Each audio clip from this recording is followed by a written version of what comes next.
રાજા ભોજ ફરી એકવાર સિંહાસન પર બેસવા જાય છે અને 15 નંબરની અપ્સરા આવીને રાજાને રોકે છે. તેનું નામ છે મલયવતી.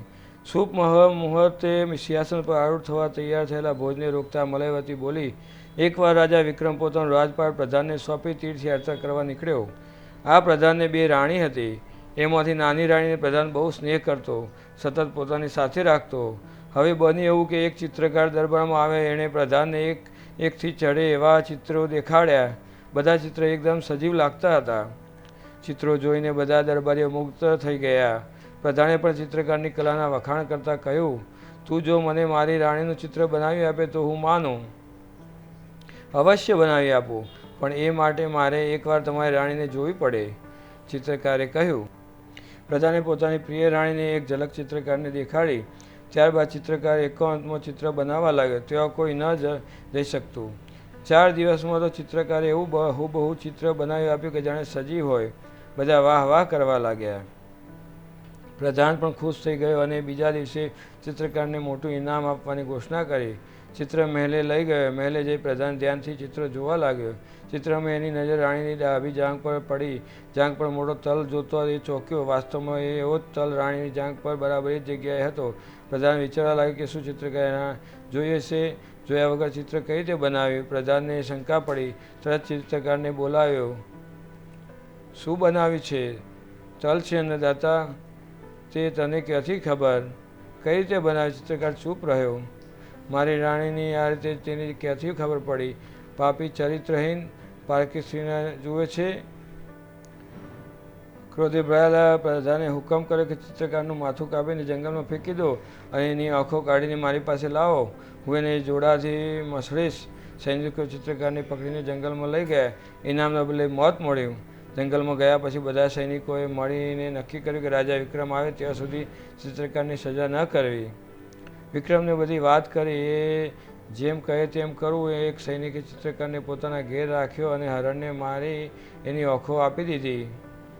આ વાતને થોડા દિવસ વીતી ગયા. એક દિવસ પ્રધાનનો પુત્ર જંગલમાં ફરવા ગયો. ફરતા ફરતા ભૂલો પડ્યો. સોજ પડી ગઈ. ત્યાં તેની નજર એક સિંહ પર પડી. એ ગભરાઈને ભાગ્યો અને વૃક્ષ પર ચડી ગયો. વૃક્ષ પર એક રીંછ હતું. સિંહને જોતો જ એ ગભરાયો. ત્યાં જ રીંછ બોલ્યો, આરામથી બેસ, સિંહ ચાલી જા, પછી ઉતરી જજે, હું તને નહીં ખાઉં. નીચેથી સિંહે ગર્જના કરી. રીંછને પોતાનો શિકાર નીચે પાડવા કહ્યું, પણ સિંહ રીંછ ન માન્યું. એ બોલ્યું, મારા શરણે આવ્યો છે. સિંહ તો ઝાડ નીચે બેસી ગયો. રીંછ અને પ્રધાન પુત્ર સંકટમાં પડી ગયા. રાત પડી ગઈ ત્યારે રીંછ બોલ્યું, એમ કર, તું પહેરો ભર, હું સૂઈ જાઉં, તું પછી ઊંઘજે. હું પહેરો ભરીશ. રીંછ સૂઈ ગયું. પ્રધાન પુત્ર જાગતો રહ્યો. રીંછ ઘસઘસાટ ઊંઘી ગયું. તો નીચે બેઠેલા સિંહે બોલ્યો, તું રીંછને નીચે પાડી દે, હું એને ખાઈને ચાલ્યો જઈશ. પ્રધાન પુત્ર માની ગયો. એને રીંછને ધક્કો મારી દીધો. રીંછ પડ્યું, પણ વચ્ચે એક ડાળ પકડી લેતા ગર્જના કરી, માનવજાતનો કોઈ ભરોસો નથી. તે મારી સાથે વિશ્વાસઘાત કરે છે, એની સજા મળશે. રીંછે પ્રધાન શત્રુના કાનમાં પેશાબ કર્યો. એ જ વખતે પ્રધાન પુત્ર મૂંગો બહેરો બની ગયો. રીંછના પેશાબથી ડરીને સિંહ પણ ડરીને ચાલ્યો ગયો. પ્રધાન પુત્ર રડતો રડતો ઘેર આવ્યો. હાહાકાર મચી ગયો. મોટા મોટા વૈદ્યને બોલાવાયા, પણ કોઈની કારીગરી ન ફાવી. ત્યારે પ્રધાને ઢંઢેરો પીટાવ્યો કે જે એના બેટાને સાજો કરશે એને લાખ સોનામણનું ઇનામ મળશે. સૈનિકના ઘરમાં છુપાયેલા ચિત્રકારે આ ઢંઢેરો સાંભળીને સૈનિકને કહ્યું, હું એનો ઈલાજ કરીશ. પ્રધાન મને ઓળખી ન શકે એ માટે હું સ્ત્રી વેશે જઈશ.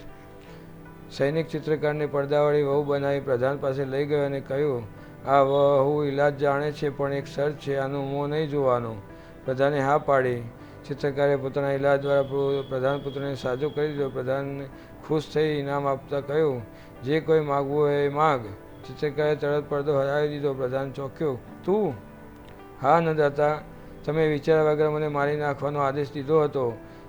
તમારે સમજી વિચારી નિર્ણય કરવો હતો. જે રીતે મેં મારી સાધનાથી તમારા પુત્રને સાજો કર્યો છે, એ જ રીતે વિશે જાણ્યું હતું. જો મને મારી નાખ્યો હોત તો તમારો પુત્ર આજ શી દશા થાત?